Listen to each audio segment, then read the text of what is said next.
ಆದ್ಮೇಲೆ ನನ್ನ ಗುರುಗಳು ಒಬ್ಬರ ಹತ್ರ ಜೀವನ್ ಸುಳಿ ಅಂತ ಅವ್ರ ಹತ್ರ ಹೋಗಿ ಅವರು ಮಾತಾಡಿ ಹೀಗಿದೆ ಅಂತ ಹೇಳಿದಾಗ ಸರ್ ಬಂದು ನನಗೆ ಹೇಳಿದ್ರು, ಈ ತರ ನಿಂಗೊಂದು ಚಾನ್ಸಿಗೆ ಕೇಳ್ತಿದ್ದಾರೆ, ಎಂತ ಮಾಡ್ತೀಯಾ ಅಂತ ಹೇಳಿ. ನಾನು ಸ್ವಲ್ಪ ದಿನ ಯೋಚನೆ, ಯಾಕಂದ್ರೆ ನನಗೆ ಅದ್ರ ಬಗ್ಗೆ ತುಂಬಾ ಹೆದರಿಕೆ ಇತ್ತು.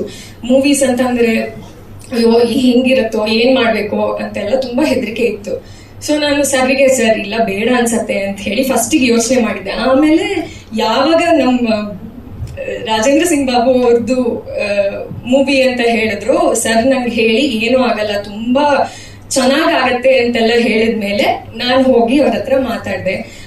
ಆವಾಗ ನಾನು ಅನ್ಕೊಂಡೆ ಇರ್ಲಿಲ್ಲ ನನ್ಗೆ ಈ ತರದೊಂದು ಆಪರ್ಚುನಿಟಿ ಸಿಗತ್ತೆ ಅಂತ ಹೇಳಿ. ಹಾಗಾಗಿ ಅವತ್ತು ಅವ್ರು ಕೊಟ್ಟಿದ್ದ ಆಪರ್ಚುನಿಟಿಯಿಂದ ಇವತ್ತು ನಾನು ಇಂಥ ದೊಡ್ಡ ದಿಗ್ಗಜರ ಪಕ್ಕದಲ್ಲಿ ಕೂರಕ್ಕೆ ಚಾನ್ಸ್ ಸಿಕ್ಕಿದೆ. ಹಾಗಾಗಿ ನಾನು ತುಂಬಾ ತುಂಬಾ ತುಂಬಾ ಧನ್ಯವಾದಗಳನ್ನ ಹೇಳಕ್ ಇಷ್ಟಪಡ್ತೀನಿ ಅವರಿಗೆ. ಅದ್ರ ಜೊತೆಗೆ ಮೂವಿ ಜರ್ನಿ ನಂಗೆ ಹೆಂಗಿತ್ತು ಅಂತಂದ್ರೆ, ನಾನು ಅನ್ಕೊಂಡಿದ್ದು ಪೂರ್ತಿ ಆಪೋಸಿಟ್ ಆಗಿತ್ತು. ಮೂವಿ ಅಂದ್ರೆ ತುಂಬಾ ಹೆದರ್ತಿದ್ದಿದ್ ನಾನು. ಅಪ್ಪಾಜಿ ಅಂದ್ರೆ ನಾನು ಅವ್ರನ್ನ ತುಂಬಾ, ನನ್ಗೆ ಅವ್ರು ನೋಡ್ರೆ ನಮ್ಮ ತಂದೆ ನೋಡ್ದಂಗ ಆಗುತ್ತೆ, ಹಾಗಾಗಿ ನಾನು ಅವ್ರನ್ನ ಅಪ್ಪಾಜಿ ಅಂತ ಕರೆಯೋದು. ಅವರು ನನಗೆ ಹೀಗಲ್ಲ ಹೀಗೆ ಈ ತರ ಮಾಡ್ಬೇಕು ಅಂತ ಪ್ರತಿಯೊಂದು ವಿಚಾರದಲ್ಲೂ ನನ್ಗೆ ತುಂಬಾ ಅಂದ್ರೆ ತುಂಬಾ ಹೇಳ್ಕೊಟ್ರು. ಅದೇ ರೀತಿ ಸ್ವರಾಜ್ ಅವರು ನನ್ಗೆ ತುಂಬಾ ಹೇಳ್ಕೊಟ್ರು. ಹಾಗಾಗಿ ನಾನು ಏನ್ ಅನ್ಕೊಂಡಿದ್ದೆ, ನನ್ಗೆ ಏನ್ ಹೆದರಿಕೆ ಇತ್ತು ಅದಷ್ಟು ಹೋಯ್ತು. ಯಾಕಂದ್ರೆ ಇಂಥ ದೊಡ್ಡ ವ್ಯಕ್ತಿಗಳು ನನ್ಗೆ ಹೇಳ್ಕೊಟ್ರು. ಹಾಗಾಗಿ ಅದ್ರದ್ದು ತುಂಬಾ ಆಪೋಸಿಟ್ ಆಗಿದ್ರಿಂದ ನಾನು ಪ್ರತಿಯೊಂದು ಮೊಮೆಂಟ್ನು ಚಿತ್ರೀಕರಣದ ಸಮಯದಲ್ಲಿ ಪ್ರತಿಯೊಂದು ಮೊಮೆಂಟ್ ನಾನು ತುಂಬಾ ಎಂಜಾಯ್ ಮಾಡಿದ್ದೀನಿ. ಇವತ್ತು ಸಾಂಗ್ ನೋಡ್ತಿರ್ಬೇಕಾದ್ರೆ ನಂಗೆ ಮೆಮರೀಸ್ ವಾಪಸ್ ನೆನಪಾಗ್ತಾ ಇತ್ತು. ಹಾಗಾಗಿ ಮೈಯೆಲ್ಲ ರೋಮಾಂಚನ ಆಗ್ತಿತ್ತು. ನಾನು ಅಪ್ಪಾಜಿ ಹತ್ರ ಅದನ್ನೇ ಹೇಳ್ತಾ ಇದ್ದೆ, ತುಂಬಾ ಚೆನ್ನಾಗಿ ಬಂದಿದೆ ಅಂತ ಹೇಳಿ.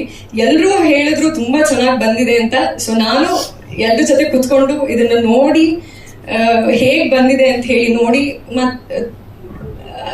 ನೋಡ್ಬೇಕು ಅಂತ ಹೇಳಿ ತುಂಬಾ ಇಷ್ಟಪಡ್ತೀನಿ.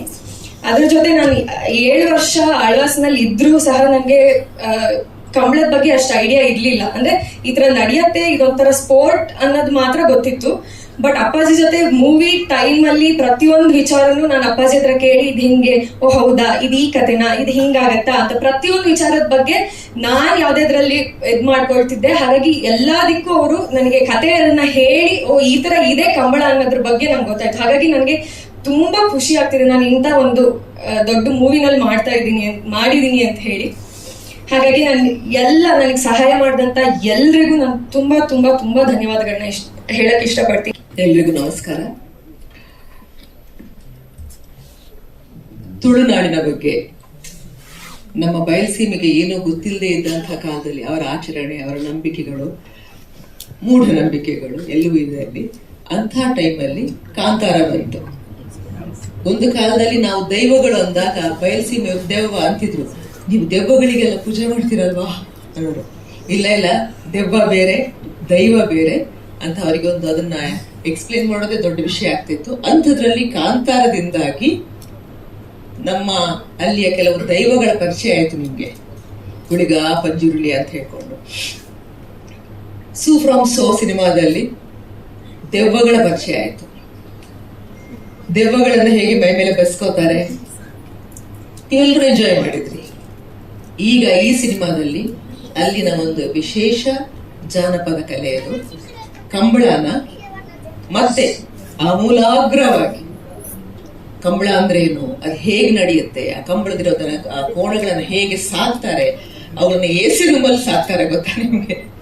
ಅಷ್ಟು ಹುಟ್ಟಿದ್ರೆ ನೆಕ್ಸ್ಟ್ ಜನ್ಮದಲ್ಲಿ ಕಂಬಳದ ಕೋಣ ಆಗಿ ಹುಟ್ಟಬೇಕು ಅನ್ನುವಷ್ಟರ ಮಟ್ಟಿಗೆ ಅದಕ್ಕೆ ಸೌಕರ್ಯಗಳಿರುತ್ತವೆ. ಅದನ್ನ ಸಾಮಾನ್ಯರು ಸಾಕೋಕ್ ಸಾಧ್ಯನೇ ಇಲ್ಲ. ಒಬ್ಬ ಮನುಷ್ಯ ಕೂಡ ಅಷ್ಟು ಚೆನ್ನಾಗಿ ಅದನ್ನ ಸಾಕಲ್ಲ. ಅದಕ್ಕೆ ನಿಜವಾಗ್ಲು ಅದ್ರ ಹಿಂದೆ ಫ್ಯಾನ್ಸ್ ಅಸೋಸಿಯೇಷನ್ ಸರ್ ಹೇಳಿದಂಗೆ ಬೆಟ್ಟಿಂಗ್ಗಳು ನಡೆಯುತ್ತವೆ. ನಿಮ್ಮ ಕ್ರಿಕೆಟ್ ಹೇಗಿದೆಯೋ ಹಾಗೆ ಇದೆ ಅಲ್ಲಿ. ಹಾಗಾಗಿ ಈ ಸಿನಿಮಾದ ಮೂಲಕ ಕಂಬಳದ ಎಲ್ಲ ಒಳ ಹೊರಗುಗಳು, ಕಂಬಳದ ಕೋಣಗಳಿಂದ ಹಿಡಿದು ಅದನ್ನ ಸಾಕುವವರಿಂದ ಹಿಡಿದು ಆ ಮನೆತನಗಳು, ಗುತ್ತಿನ ಮನೆತನಗಳ ಹಗೆಯಿಂದ ಹಿಡಿದು ಅವುಗಳನ್ನ ಕಂಬಳದ ಗದ್ದೆಗೆ ತರೋ ತನಕ ಏನೇನೆಲ್ಲ ನಡೆಯುತ್ತೆ ಇದೆಲ್ಲವನ್ನು ನೋಡ್ತೀರಾ. ಇನ್ನೊಂದು ಪ್ರಪಂಚ, ಕಂಬಳದ ಪ್ರಪಂಚ ನಿಮ್ಮೆದುರು ಕಾಣುತ್ತೆ. ಅದು ಬಿರುದ ಕಂಬಳ, ವೀರ ಕಂಬಳ. ಯಾಕೆ ಅಂದ್ರೆ ಅದರಲ್ಲಿ ಇರೋದು ಖಾಲಿ ಸ್ಪೋರ್ಟ್ ಅಲ್ಲ, ಅದು ನಿಜವಾಗ್ಲೂ ಬಹಳ ಆವೇಶ, ಉತ್ಸಾಹ, ಹೀರೋಯಿಸಮ್, ವೀರರಸ ಇರುವಂತಹ ಸ್ಪೋರ್ಟ್ ಅದು. ಹಾಗಾಗಿ ನಿಜವಾಗ್ಲೂ ನಿಮ್ಮಲ್ಲಿ ಒಳಗಡೆ ಇರುವ ವೀರರಸ ಕಂಬಳ ನೀವು ಹಾಡು ನೋಡಿದಾಗ ಹೇಗೆ ಅದೊಂಚೂರು ಆಕ್ಟಿವೇಟ್ ಆಯ್ತೋ ಆ ಥರದ ಒಂದು ಅಡ್ರಿನಲಿನ್ ರಶ್ ನಿಜವಾಗ್ಲೂ ಸಿನಿಮಾ ನೋಡಿದಾಗ ಆಗತ್ತೆ. ಹಾಗಾಗಿ ದಯವಿಟ್ಟು ಸಿನಿಮಾ ನೋಡಿ. ಈ ಸಿನಿಮಾದಲ್ಲಿ ಘಟಾನುಘಟಿಗಳೆಲ್ಲ ಇದ್ದಾರೆ. ನಮ್ಮ ಪ್ರಕಾಶ್ ರೈ, ರವಿಶಂಕರ್ ಒಂದು ಕಡೆ ಆದ್ರೆ, ಈ ಕಡೆಗೆ ನಮ್ಮ ಪ್ರೀತಿಯ ಆದಿತ್ಯ, ಮದನ ಅಂತ ಬಂದ್ಬಿಡ್ತು. ನಾನು ಅದರ ಮದನ ಸಿನಿಮಾದ ಒಟ್ಟಿಗೆ ಮಾಡಿರೋದ್ರಿಂದ ಆದಿತ್ಯನ ತುಂಬಾ ವರ್ಷಗಳಿಂದ ಮಿಸ್ ಮಾಡಿದ್ರೆ ನೀವೆಲ್ಲ. ಮತ್ತೆ ಆದಿತ್ಯನ ಮುದ್ದು ಮುಖನ ನೀವೆಲ್ಲ ಸ್ಟೇಜ್ ಮೇಲೆ ನೋಡ್ತೀರಾ, ಅವರ ಹೀರೋಯಿಸಮ್ ನೋಡ್ತೀರಾ. ಹಾಗೆ ಬಹಳ ಒಳ್ಳೆಯ ನಟರು, ಮಂಗಳೂರಿನ ಖ್ಯಾತ ಕಲಾವಿದರು, ವೆರಿ ಸೀಸನ್ಡ್ ಆರ್ಟಿಸ್ಟ್ಗಳು ಎಲ್ಲರೂ ಇದ್ದಾರೆ. ಒಂದು ರೀತಿಯಲ್ಲಿ ಮೃಷ್ಟಾನ್ನ ಭೋಜನ ನಿಮಗೆ ಬಡಿಸ್ತಾ ಇದ್ದೀವಿ ಅನ್ನೋ ಗ್ಯಾರಂಟಿ.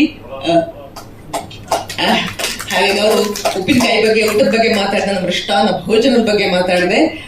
ಇದೆಲ್ಲವನ್ನ ನೀವು ಸವಿತೀರಾ, ಇದರಲ್ಲಿ ಯಾವುದೇ ರೀತಿಯ ಅಪನಂಬಿಕೆ ಬೇಡ. ವೇದಿಕೆ ಮೇಲೆ ಇರುವ ಎಲ್ಲ ಗಣ್ಯರಿಗೂ ಹಾಗೂ ಮಾಧ್ಯಮ ಮಿತ್ರರಿಗೂ ಹಾಗೂ ಇಲ್ಲಿ ನೆರೆದಿರುವಂಥ ಎಲ್ರಿಗೂ ನನ್ನ ಕಡೆಯಿಂದ ಧನ್ಯವಾದ. ಸೊ ಈ ಮೂವಿ ಬಗ್ಗೆ ಆಲ್ರೆಡಿ ನಮ್ಮ legend director Rajendra Singh Babu sir already ಹೇಳಿದ್ದಾರೆ ಏನೇನಂತ. ಸೊ ನಾನು ಕೂಡ ಶೂಟಿಂಗ್ ಸ್ಪಾಟಿಗೆ ಹೋಗಿದ್ದೀನಿ. ಒಂದು 6 ರಿಂದ 8 ತಿಂಗಳು ಬರೀ ಮಂಗಳೂರಲ್ಲಿ ಆಗಿದೆ. ಅಂಥ ಬಿಸಿಲಲ್ಲೂ ಕೂಡ ಅವ್ರದ್ದು ಎನರ್ಜಿ ನೋಡಿದ್ರೆ ನಮ್ಮದು ಕೂಡ ಅಷ್ಟೊಂದು ಎನರ್ಜಿ ಇಲ್ಲ. ಅವ್ರು ಬಂದುಬಿಟ್ಟು ಟೇಕ್ ಅಂತ ಹೇಳ್ತಾನೆ ಇದ್ರು. ಅದು ಬಿಡಿ, ಲಾಸ್ಟ್ ಟೈಮ್ ನಾವು ದುಬೈಲಿ ಕೂಡ ಈ ಒಂಟೆ ರೇಸ್ ಇದೆಲ್ಲ ದುಬೈಲಿ ಕೂಡ ದೊಡ್ಡ ಇದಿತ್ತು. ಅಲ್ಲಿ ಕೂಡ ಅಷ್ಟೇ, ಅಲ್ಲಿ 44-45 ಡಿಗ್ರಿಯಲ್ಲಿ ಕೂಡ ಅವ್ರು ನಿಂತ್ಕೊಂಡು, ಅಂದರೆ ಅವರ ಒಂದು ಎಕ್ಸ್ಪೀರಿಯನ್ಸ್ ಮುಂದೆ ನಾವು ಏನಿಲ್ಲ. ತುಂಬ ಚೆನ್ನಾಗಿ ಮೂಡ್ ಮಾಡಿದ್ದಾರೆ. ಇನ್ನೊಂದು ಖುಷಿ ಏನಂತ ಹೇಳಿದ್ರೆ, ನಮ್ಮ ಊರ ಇದು ಕಂಬಳ ಅಂತ ಹೇಳಿದ್ರೆ ಇದು ಈ ಕರ್ನಾಟಕದ ರೈತರ ಕ್ರೀಡೆ. ಇದನ್ನು ದೇಶದಾದ್ಯಂತ ತೋರ್ಸೋಕೆ ಹೊರಟಿದ್ದು ನಮ್ಮ ರಾಜೇಂದ್ರ ಸರ್. ಅವರು ನಮ್ಮ ಕಂಬಳಕ್ಕೆ ಒಂದು ಬಂದರು, ಮಂಗಳೂರು ಕಂಬಳ ಗೆಸ್ಟ್ ಆಗಿ ಬಂದರು. ಅಲ್ಲಿ ನಾನು ಕೂಡ ಗೆಸ್ಟ್ ಆಗಿದ್ದೆ. ಆವಾಗ ಅವ್ರು ಪ್ಲ್ಯಾನ್ ಮಾಡಿದ್ರು.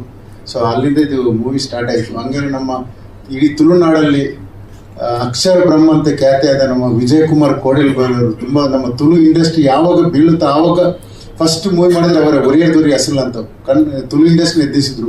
ಇವಾಗ ಶಿವದೂತ ಗುಲಿಗೆ ಅಂತ ಒಂದು ದೊಡ್ಡ ನಾಟಕ ಮಾಡಿಬಿಟ್ಟು ಅದೊಂದು ಸೆನ್ಸೇಷನ್ ಇಟ್ಟಾಗಿದೆ. ಅವರು ಕೂಡ ಇದ್ರ ಜೊತೆ ಸೇರ್ಕೊಂಡಿದ್ದಾರೆ. ಹಂಗೆ ತುಂಬ ನಂದು ಆತ್ಮೀಯರಾದ ವಿನುತಾಜಿ ಅವರು ಕೂಡ ಇದ್ದಾರೆ. ಅವರು ಕೂಡ ಒಂದು ದೊಡ್ಡ ಮಟ್ಟದಲ್ಲಿ ಸಹಾಯ ಮಾಡಿದ್ದಾರೆ. ಅವರು ಕೂಡ ಪ್ರೊಡ್ಯೂಸರ್ ಆಗಿದ್ದಾರೆ. ಸೊ ನೀವೆಲ್ಲ ಇದನ್ನು ನೋಡಿಬಿಟ್ಟು ನಮ್ಮನ್ನು ಅರಸಿ, ಇದಕ್ಕಿಂತ ಹೆಚ್ಚಾಗಿ ನಮ್ಮ ಕಾವಂದರಾದಂಥ ಧರ್ಮಸ್ಥಳ ವೀರೇಂದ್ರ ಹೆಗ್ಡೆ ಅವರು ಕೂಡ ಇದು ಮಾಡಿದ್ದಾರೆ. ಆಲ್ರೆಡಿ ನನಗೆ ಒಂದು 2-3 ಕಾಲ್ ಬಂತು, ನಿಮ್ಮ ಸಿನಿಮಾ ಆಲ್ರೆಡಿ ಗೆದ್ದಾಯಿತು, ನಮ್ಮ ಕಾವಂದರಿ ಸಿನಿಮಾದಲ್ಲಿದ್ದಾರೆ, ನಾವೆಲ್ಲ ಕಾಯ್ತಿದ್ದೇವೆ, ಶ್ರೀಶಕ್ತಿಗಳೆಲ್ಲ ಹೊರಗಡೆ ಬಂದು ನೋಡ್ತೇವೆ ನಮ್ಮ ಕಾವಂದರಿ ಅಂತ ಹೇಳ್ತಿದ್ದಾರೆ. ಅದರಿಂದ ನಿಮ್ಮೆಲ್ಲ ಆಶೀರ್ವಾದ ನಮ್ಮ ಮೇಲೆ ಇರಲಿ. ಇದಂತ ಎಲ್ರಿಗೂ ನಮಸ್ಕಾರ. ನಾನು ವಿನೀತಾ ವಿಜಯಕುಮಾರ್ ರೆಡ್ಡಿ ಅಂತ. ಹೇಳ್ಬೇಕಾದ್ರೆ ನಾನೇನೇ ಆ ಫಿಲಮ್ ಇಂಡಸ್ಟ್ರಿಯಲ್ಲಿ ಇರಲಿಲ್ಲ. ಆದ್ರೇನು ನನ್ನ ರೈತರ ಮೇಲೆ ಭಾಳ ವಿಶ್ವಾಸ, ಪ್ರೀತಿ ಇರೋದ್ರಿಂದ ನನ್ನ ಬಾಬು ಸರ್ ಅವರು ವೀರ ಕಂಬಳಕ್ಕೆ ನೀವು ಪ್ರೊಡ್ಯೂಸರ್ ಆಗ ಇದು ಮಾಡಬೇಕು ಅಂತ ಇದು ಮಾಡಿದ್ದಕ್ಕೆ, ಅದು ತುಳು ಲ್ಯಾಂಗ್ವೇಜು, ಕಾಂತಾರ ಬೇರೆ ನಡೆದಿತ್ತು. ಸೊ ಇದು ಒಂದು ಅವಕಾಶ ಸಿಕ್ಕಿದೆ ಅಂತ, ಪ್ಲಸ್ ನಮಗೆ ವೀರೇಂದ್ರ ಹೆಗ್ಡೆ ಸ್ವಾಮೀಜಿ ಅವ್ರು ಮಾಡಿರೋದ್ರಿಂದ ಅದು ಒಂದು ಏನೋ ಮಂಜುನಾಥಂದು ಕೃಪೆಯಿಂದ ನಮಗೊಂದು ಅವಕಾಶ ಸಿಗ್ತೇನೋ ಅಂತ ನಾನು ಇದನ್ನು ಡೈರೆಕ್ಟ್ರಾಗಿ ತಗೊಂಡು ಪ್ರೊಡ್ಯೂಸರ್ ಆಗಿ ಇದು ಮಾಡಿ ಒಂದು ಹೆಣ್ಮಗು ಬಂದಿದೆ. ನಿಮ್ಮೆಲ್ಲರೂ ಸಹಕಾರನೂ ನನಗೂ ಬೇಕು, ಮುಂದಿನ ಚಲನಚಿತ್ರನಿಗೂ ಹಿಂಗೆ ಪ್ರೊಡ್ಯೂಸರ್ ಆಗಬೇಕು ಅಂತ ನೀವೆಲ್ಲನೂ ಆಯಿಸಿದ್ರೆ ಮಾತ್ರ ಇದಕ್ಕೆ ಸಕ್ಸಸ್ಫುಲ್ಲಾಗಿ ಮಾಡ್ಬೋದು. ಏಕೆಂದರೆ ಇದು ಹೆಮ್ಮೆ ಅನಿಸುತ್ತೆ. ಒಂದು ಹೆಣ್ಮಕ್ಳು ಈ ಕಾಲದಲ್ಲಿ ಹೆಣ್ಮಕ್ಳು ಹೊರಗಡೆ ಬರೋದೇ ಕಷ್ಟ. ಅಂಥದ್ರಲ್ಲಿ ಏನೋ ದೇವರು ಧೈರ್ಯದಿಂದ ಒಂದು ಪ್ರೊಡ್ಯೂಸರ್ ಆಗಿ ನನ್ನ ಸ್ನೇಹಿತರಾದ ನರಸಿಂಹಮೂರ್ತಿ ಅವರು, ಮುನಿರಾಜ್ ಅವರು ಭಾಳ ಹೇಳಿದ್ರು, ಭಾಳ ಧೈರ್ಯ ಇದೆ ಅಮ್ಮ ನಿನಗೆ ಅಂತ. ಆ್ಯಕ್ಚುಲಿ ಆದ್ರೂ ದೇವ್ರ ಮೇಲೆ ಭಾರ ಹಾಕಿ ಬಂದಿದ್ದೀನಿ. ನಿಮ್ಮೆಲ್ಲರ ವಿಶ್ವಾಸನೂ ನನಗಿದೆ. ದಯವಿಟ್ಟು